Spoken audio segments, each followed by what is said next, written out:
올려주세요. 자, 오늘 우리 말씀의 주제를 한번 같이 읽어보겠습니다. 같이 읽습니다. 시작. 목소리가 너무 작은 것 같아요. 다시 한번 읽어봅니다. 시작. 산자와 죽은 자의 주인. 오늘 우리가 함께 읽은 말씀은 로마서입니다. 이 로마서는 사도 바울이 로마 교회를 향하여 쓴 서신입니다. 다른 이 신약의 대부분의 서신들, 고린도서, 갈라디아, 빌립보, 골로새, 데살로니가, 에베소서 이런 것들은 사도 바울이 직접 다 가서 세운 교회들이에요. 근데 그때의 교회는 이런 교회가 아니라 가정교회입니다. 그래서 로마 교회에다가 편지를 쓰거나 에베소 교회를 쓰면 이렇게 딱 지어져 있는 어떤 한 교회에 보낸 게 아니라 믿음의 공동체들, 어떤 집을 중심으로 신앙생활하는 여러 교회들한테 같이 쓴 거예요. 그런데 이 로마서만큼은 사도 바울이 직접 세운 교회가 아니에요. 로마에 있는 교회는. 사도 바울은 이 로마서를 쓸 때까지만 해도 한 번도 로마를 못 가봤어요. 그런데 로마에 교회가 세워졌다는 얘기를 들어요. 많은 신학자들이 추측하기를 아마 오순절에 그 은혜가 임한 후에 그곳에서 그 은혜를 받은 자들이 로마에 가서 교회를 세웠을 것이다. 그런 추측을 합니다. 어쨌든 로마에도 교회들이 세워지고 믿음의 사람들이 많아진다는 이야기를 듣고 사도 바울이 로마 성도들에게 내가 너희를 만나기를 간절히 소망한다 라는 마음으로 쓴 서신이 바로 오늘 로마서입니다. 그런데 오늘 우리가 읽은 로마서 14장 7절에서 9절 말씀은 그 시대의 초대교회 성도들이 가지고 있었던 신앙 고백과 같은 거예요. 한번 우리가 읽어보겠습니다. 로마서 14장 7절에서 9절 우리가 같이 한번 읽어보도록 하겠습니다. 로마서 14장 7절에서 9절 우리가 같이 한번 읽어보겠습니다. 같이 읽습니다. 시작. 우리 중에 누구든지 자기를 위하여 사는 자가 없고 자기를 위하여 죽는 자도 없도다. 우리가 살아도 주를 위하여 살고 죽어도 주를 위하여 죽나니 그러므로 사나 죽으나 우리가 주의 것이로다. 이를 위하여 그리스도께서 죽었다가 다시 살으셨으니 곧 죽은 자와 산 자의 주가 되려 하심이라. 자, 오늘 말씀에 보니까 초대교회 성도들은 이렇게 고백합니다. 그 누구도 자기를 위해 사는 자가 없고 그 누구도 자기를 위해서 죽는 자가 없다. 이렇게 고백해요. 왜 초대교회 성도들은 그런 믿음을 가질 수 있었을까? 9절에 보니까 그리스도께서 죽었다가 다시 살아나셨으니 죽은 자와 산 자의 주가 되려 하심이라. 이렇게 말씀하신 거예요. 그러니까 예수님께서 죽고 부활하신 것은 우리의 주인이 되어 주시기 위해서 그렇게 하셨다는 거예요. 제가 여태까지 와서 계속 한 말씀이 부활에 관한 말씀입니다. 왜 예수님께서 죽으시고 부활하셨는가? 예수님이 참 하나님, 우리의 구세주라는 확실한 증거는 무엇인가? 그것은 그 시대의 부활로 증명하셨다라고 했어요. 그런데 예수님께서 죽으시고 부활하심으로 그것을 바라본 모든 사람들은 무엇을 깨닫게 됐냐면 이분이 생명을 주실 수 있는 분이구나. 이분이 죽은 자라도 살리실 수 있는 그 능력의 주님이구나. 왜요? 본인도 그렇게 살아나는 것을 했으니까? 보여줬으니까. 여러분, 우리가 보지 않고 어떻게 믿습니까? 우리가 봐야 믿는 거예요. 지금 우리는 보지 못했지만 2000년 전에 그 성도들은 예수님의 부활하심을 직접 봤다 이 말이에요. 아무리 얘기해도 못 믿으니까, 선지자들을 아무리 보내도 못 믿으니까 하나님께서 예수 그리스도 이 땅에 보내셔서 뭐 하셨어요? 직접 보여주셨어요. 어떻게? 죽고 살아남으로 그가 참 하나님이라는 것을 보여주셨어요. 그런데 보세요. 잘 이해해 보세요. 죽은 자와 산 자의 주가 되려 하시려고 죽고 부활하셨어요. 그 말인즉 예수 그리스도가 주인이 아직 아니라는 거예요. 그 시대의 사람들, 예수님께서 죽고 부활하셔서 비로소 주인인 것을 보여주셨어요. 그러면 그 전까지는 예수 그리스도가 하나님이 주인이 아니었다는 거예요. 그러면 누가 주인이었습니까? 우리의 삶 가운데 누가 주인이었어요? 이 세상의 권세, 가장 큰 권세가 뭔지 아십니까, 여러분? 바로 죽음이에요. 죽음. 이 세상에서 가장 강력한 권세가 죽음이에요. 여러분이 이제 고등학생이잖아요. 열심히 공부하고 또 열심히 수능 보고 또 열심히 취업하고 여러분들이 그런 생활을 열심히 합니다. 그리고 또 좋은 직장 얻어서 좋은 가정을 꾸리고 또 잘 먹고 잘 사는 것이 어떻게 보면 우리 인생의 목표인 것 같아요. 그런데 사실 이것도 쉽지 않습니다, 여러분. 여러분 잘 알아야 될 게 뭐냐면 평범하게 사는 게 진짜 어려워요. 평범하게 사는 게.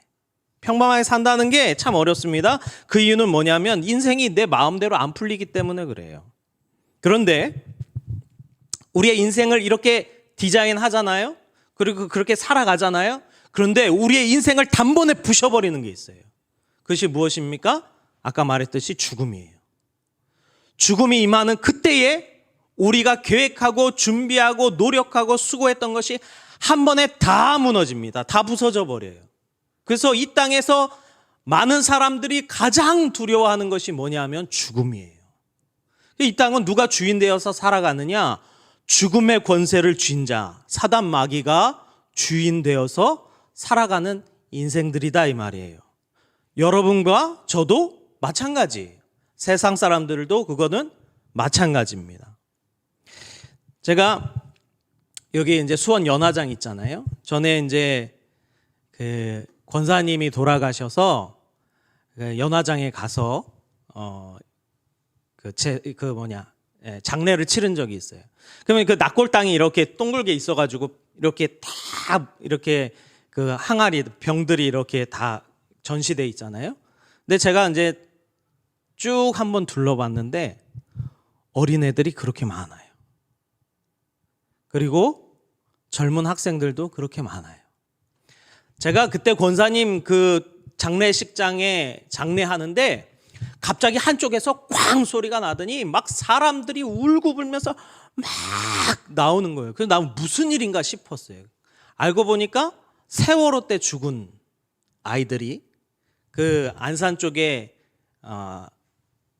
거치할 데가 없어서 둘 데가 없어서 수원 연화장으로 왔다 그러더라고요.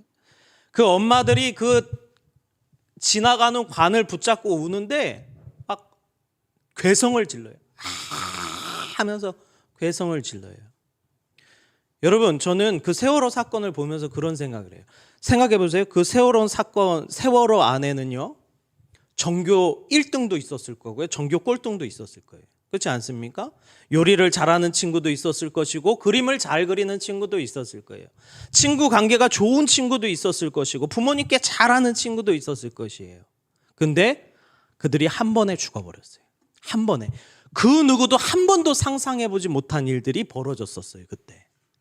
그래서 그 뉴스에 보니까 어떤 아이가 엄마한테 문자를 보낸 거예요. 엄마 배가 기울어져, 배가 이상해 라고 하는 문자를 보내요. 그리고 나서 또 어떤 문자가 오냐면 엄마 우리 살았어. 밖에서 헬리콥터 소리가 들려. 우리를 건져줄 건가 봐. 근데 중요한 건 싹 다 죽었어요. 다 죽었어요. 결국 못 살려내고 다 죽었어요. 여러분, 죽음의 권세가 이 땅 가운데서 가장 강력합니다. 그거 아십니까? 여러분이 아무리 수고하고 공부하고 좀 애쓰고 취업하잖아요. 북한에서 미사일 한 번만 쏘면 그거 다 끝납니다. 전쟁 나면 우리 우르르르 그냥 우리가 준비한 거 다 무너져 내리는 거예요. 왜 그렇습니까? 죽음의 권세가 이 땅을 쥐고 있기 때문에 그래요. 결국 죽음이라는 것이 우리에게 왕노릇하고 있고 또한 마귀가 이것이 마귀의 권세가 아닌데 마귀가 자기 권세인 양 쓰고 있어요. 왜 그런지 아십니까? 우리 요한계시록 12장 10절을 한번 읽어봅시다. 요한계시록 12장 10절 제가 읽겠습니다. 내가 또 들으니 하늘에 큰 음성이 있어 이르되 이제 우리 하나님의 구원과 능력과 나라와 또 그의 그리스도의 권세가 나타났으니 우리 형제를 참소하던 자 곧 우리 하나님 앞에서 밤낮 참소하던 자가 쫓겨나고 사단 마귀를 뭐라고 표현하냐면요 하나님 앞에서 밤낮 참소하는 자래요. 그러니까 여러분이 죄를 지으면요 하나님 앞에 바로 가서 고하는 종자가 있는데 그가 사단 마귀라는 거예요. 그래서 마지막 때에 이 사단 마귀는 무엇을 하느냐? 여러분들이 죽어서 하나님 앞에 심판대 앞에 섰을 때에 여러분의 죄를 낱낱이 고하고 참소하는 자가 바로 누구라고요? 사단 마귀라고요. 그리고 사단 마귀가 뭐라고 하는 줄 아십니까? 하나님, 이에게 죄가 있으니까 이의 죄의 값은 사망입니다. 심판은 하나님의 말씀으로 하는 거예요. 근데 그걸 누가 이용해요? 사단 마귀가 이용합니다. 여러분의 죄를 낱낱이 고하고 여러분이 지옥 가운데, 사망 가운데 있어야 된다고 참소하는 자가 바로 이 땅의 권세 잡은 자, 사단 마귀라는 거예요. 우리가 눈에 보이지 않아서 그렇지 영적인 세계가 그렇게 돌아갑니다.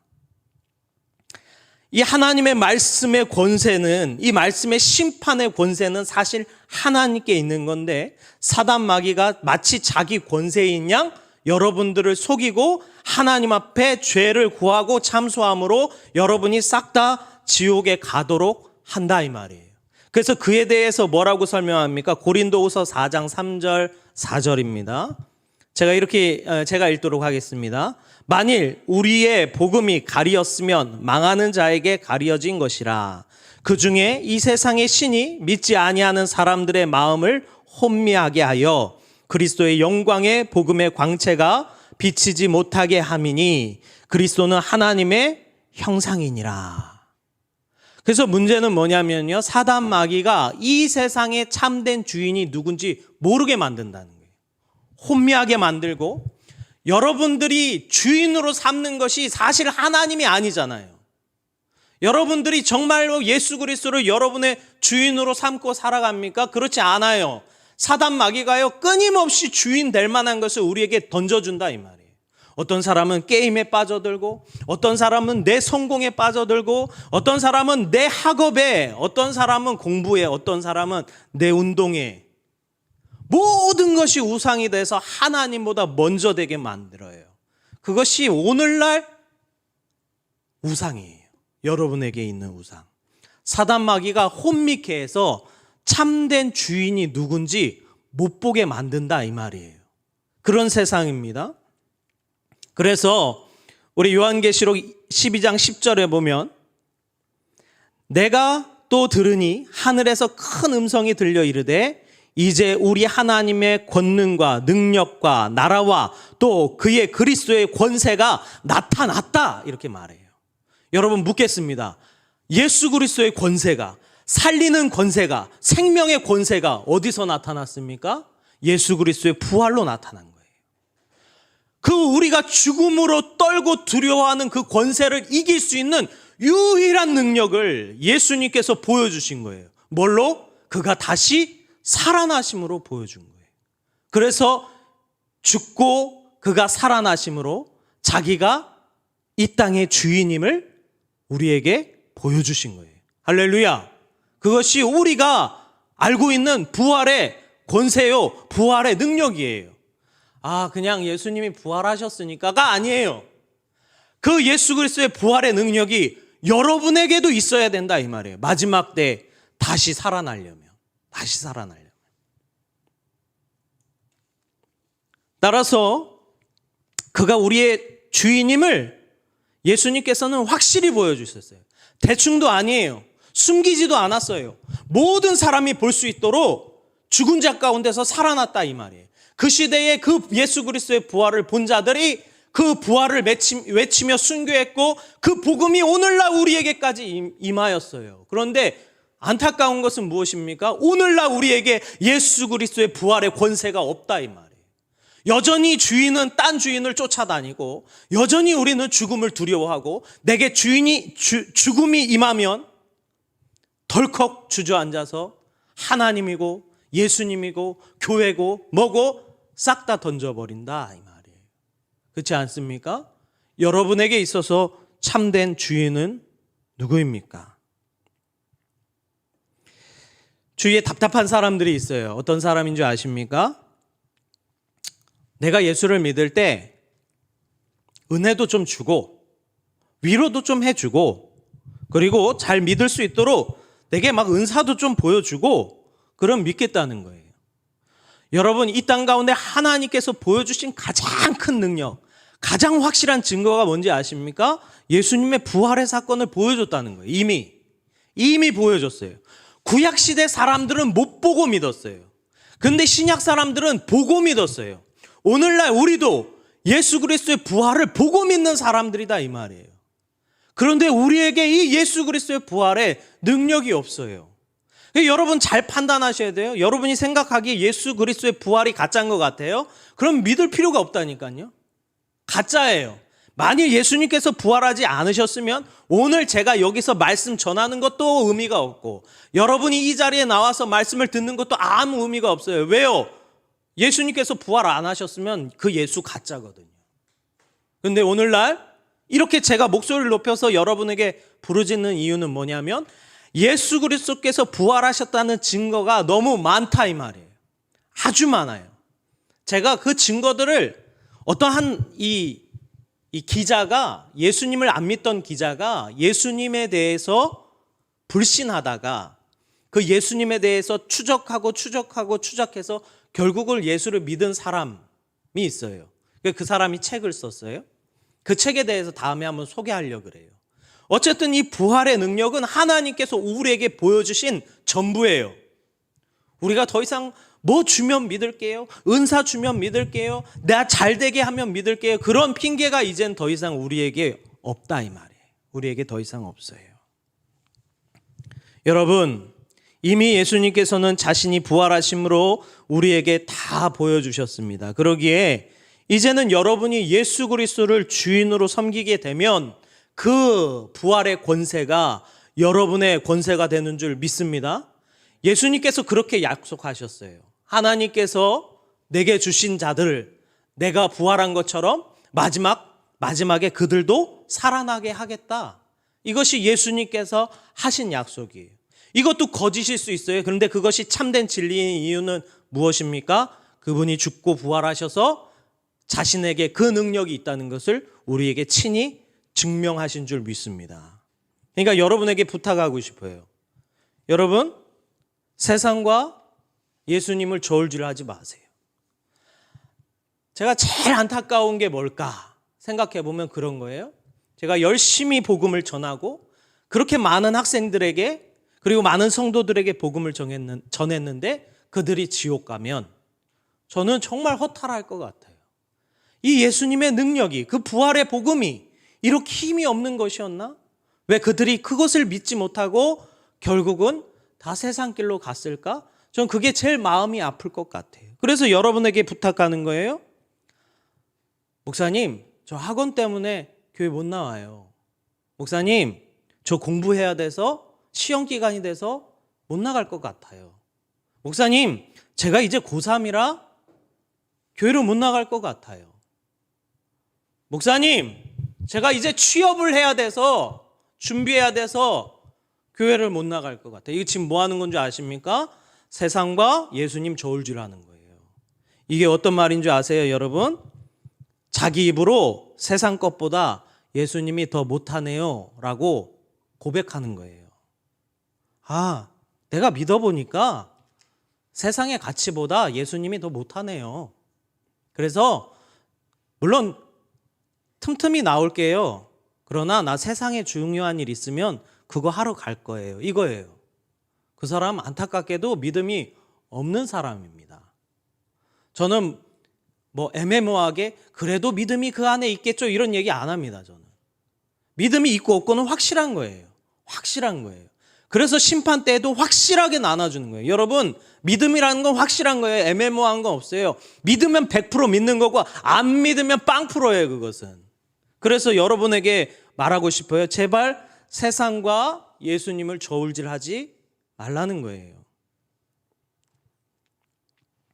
그렇게 말하는 사람은 무슨 말 하는 겁니까? 나 사실 예수님 믿는 것처럼 보이지만 사실은 믿는 척만 하고 있는 거예요.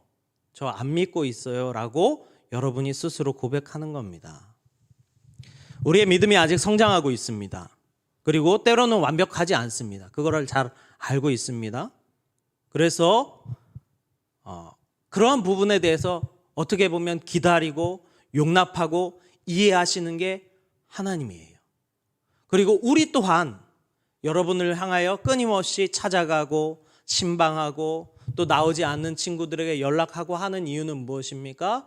그들이 아직 성장하고 있기에, 아직 완벽한 믿음이 아니기에, 언제든지 넘어질 수 있기에 기다리고 참고 있는 거예요. 그러나 안타깝게도 마지막 심판 때가 딱 이르면 그것은 정확하게 끊어집니다. 정확하게 끊어지는 거예요. 믿는 자냐, 믿지 않는 자냐, 하나님 앞에 정확하게 나눠지는 거예요. 여러분이 온전히 살 수 없음을 압니다. 그래도 적어도 제가 이 앞에서 복음을 선포하고 말씀을 전할 때는 정답을 말해야 되지 않겠습니까? 정답을. 여러분에게 정답을 말하고 있는 거예요. 여러분이 정답을 향해서 달려갔으면 좋겠습니다. 오늘도 예수 그리스도를 자신의 주인으로 모시기를 간절히 소망합니다. 마지막 날 사단 마귀가 나의 죄를 지고 하나님 앞에 참소하러 올 거예요. 반드시 옵니다. 심판하는 그날에. 그때에 예수님께서 이렇게 우리를 위하여 말씀해 주셔야 돼요. 하나님, 내가 저 사람의 죄를 위하여 피 흘렸나이다. 그렇게 말씀해 주셔야 돼요. 그래야 우리의 죄가 해결되는 거예요. 우리에겐 그것이 필요합니다. 예수님은요, 자기의 자녀들을 위해서 피 흘리신 것이지 자신을 주인으로 여기지도 않고 자기를 부모로도 여기지 않는 그런 세상 사람들을 위하여 피 흘리신 것이 아니에요. 그러기에 저는 여러분에게 간곡히 부탁하는 것이 여러분이 예수 안에 들어오기를 간절히 소망합니다. 예수 그리스도를 주인으로 섬기기를 간절히 소망합니다. 그것이 마지막 날 여러분이 예수 그리스도의 보혈의 피에 덮여서 그 죄가 가려질 수 있는 유일한 방법입니다. 오늘도 예수 그리스도를 주인으로 섬기며 살아가시는 우리 성도님들 되시기를, 우리 고등부 친구들 되기를 간절히 소망합니다. 우리